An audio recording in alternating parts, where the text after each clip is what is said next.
A lo largo y ancho del viejo continente, miles de personas han protagonizado diversas jornadas de protesta en reclamo de calidad de vida. La subida de los precios de los alimentos, del combustible y de demás servicios afecta a los bolsillos y aumenta la indignación entre los gremios a los que debemos la estabilidad en crisis, como la pandemia de COVID-19. Para el análisis de este fenómeno nos acompaña Pedro García Bilbao. Él es sociólogo y profesor de estructura social contemporánea en la Universidad de Rey Juan Carlos. También es analista de la Sociedad Europea. Muchas gracias a usted, Pedro, por estar con nosotros. Pues encantado de poder compartir este tiempo de análisis con ustedes en France 24 horas. Pues entremos en materia. Muchas de las grandes protestas incluyen a los gremios del transporte y de la salud. Hemos visto ciudades paralizadas por las huelgas, como por ejemplo en Francia, que además mañana tiene otra protesta contra la reforma de las pensiones de Emmanuel Macron. ¿Por qué no es viable el aumento de la edad de jubilación? Y si no es así, ¿cómo se soluciona el déficit del sistema, que además no solamente es en Francia? Bien, el aumento de la edad de jubilación es viable. Es que es algo rechazado en Francia por una parte importante de la población, que considera que un retraso en la edad de jubilación supone una pérdida de derechos laborales, ¿no? El tema de salud y en Europa es casi universal, como en Estados Unidos. Y la esperanza de vida entonces hay tensiones en la edad de jubilación. Pedro, le voy a tener que pedir el favor que se acerque un poco más a su micrófono, porque por momentos lo pierdo. Entonces, disculpe y continúe con su idea. Bien, lo que estaba diciendo es que hay un debate en Europa sobre si es posible mantener el sistema de jubilaciones en las franjas de edad que existe ahora en cada uno de los países. Y la respuesta es claramente política. Técnicamente es posible. El sistema permite perfectamente que haya jubilaciones en los márgenes de edad que son normales y vigentes ahora en cada país. Pero existe una tensión con los derechos de las personas respecto de las presiones de los sectores bancarios y los sectores neoliberales que desean la sustitución de los sistemas públicos por las pensiones privadas. Y eso implica también en retrasar las edades de jubilación. Pero en última instancia es un problema político. Y lo que vemos con las movilizaciones en España, en Francia fundamentalmente, pero es una constante en toda Europa, ¿no? Con las movilizaciones en este tema como en otros, es que una parte importante de la población europea no desea retrocesos en lo que se ha dado en llamar el estado del bienestar.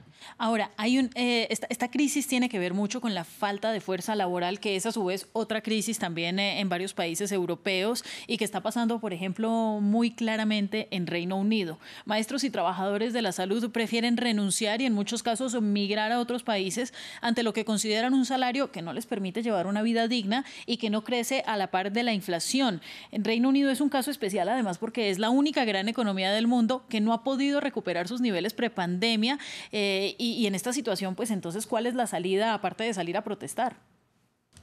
Bueno, Inglaterra, como usted muy bien dice, es un caso muy particular. Inglaterra se ha visto enormemente, Gran Bretaña se ha visto enormemente afectada, ha tenido unas consecuencias sociales negativas muy fuertes, el Brexit. Es decir, la salida de la Unión Europea ha supuesto un verdadero terremoto en los equilibrios internos laborales y sociales de Inglaterra. Están pagando muy duramente una decisión precipitada que se llevó a cabo y que a todas luces ha tenido consecuencias muy negativas. Es decir, en Inglaterra realmente se ha estado produciendo en los últimos meses una escalada de huelgas en distintos sectores, la sanidad, el transporte, en muchísimos frentes. ¿Y por qué está teniendo lugar esto? Por el aumento del nivel, el aumento del gasto de vida. Es decir, el coste de la vida se ha disparado enormemente. Esto está en relación pues, con la falta de precios adecuados en el combustible, con el coste de las importaciones. Hay que pensar que se ha visto todo completamente alterado por la salida de la Unión Europea. ¿Y quién ha pagado ese precio fundamentalmente? Las clases populares inversiones británicas, ¿no? Y entonces, en este sentido, el gobierno conservador, ya hemos visto, quiso hacer cambios en los impuestos, se ha producido un cambio en el liderazgo británico, pero la conflictividad laboral y social sigue aumentando. En este sentido, el hombre enfermo de Europa en este momento es Inglaterra, ¿no? O el Gran Bretaña, perdón. Y sí, tiene que ver evidentemente con el Brexit, también con la situación que se ha abierto en el este de Europa con la guerra en Ucrania, ¿no? Pedro, sobre eso quería preguntarle también, porque miles de personas también se han tomado las calles en varios países justamente contra las políticas de la Unión Europea y su respuesta a la guerra de Ucrania. Los líderes europeos no solamente tienen que lidiar con el desafío de suministrar a Ucrania para que se pueda defender de Rusia, sino que ahora también tienen la tarea de calmar a sus ciudadanos molestos porque los fondos que necesitan ellos se están yendo para Ucrania. Sí, desde luego. Vamos a ver, la conflictividad general que observamos en Europa tiene que ver con el clima general de retroceso de ataques al estado del bienestar, es decir, a las coberturas sociales, con especificidades propias de cada país, que tienen situaciones ligeramente distintas, ¿no? Entonces, el clima general que hay ahora es el que se ha generado desde hace un año con la situación de guerra en Ucrania y el cambio de alianzas, es decir, se ha esfumado completamente la expectativa de llegar a un entendimiento con Rusia y una colaboración económica de venta de energía por parte de Rusia hacia Europa e inversiones y exportaciones europeas a Rusia. Eso ha desaparecido. El coste de la energía ha experimentado un aumento brutal en toda Europa. Y se ha producido un aumento de la relación de dependencia de Estados Unidos, que por otra parte no puede tampoco satisfacer plenamente las necesidades energéticas de Europa. Y claro, cuando la energía entra en escena, todos los demás sectores se ven afectados. Aumenta la inflación, aumenta el coste de la producción agrícola, aumenta el coste de la movilidad de las personas. Es decir, todos los sectores se ven afectados. Entonces, ¿hay movilizaciones específicas en contra de la guerra en Europa? Bien, no podemos decir que haya habido movilizaciones comparables a las que hubo en el pasado cuando fue, por ejemplo, la agresión a Irak. Bueno, pues estas movilizaciones no se han producido.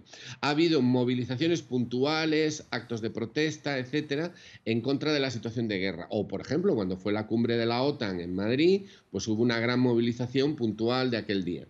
Lo que sí hay son movilizaciones sociales que están literalmente relacionadas con las consecuencias de la opción bélica que se ha tomado y la forma concreta en la que Alemania, España, Francia y los países de la OTAN han decidido apoyar a Ucrania.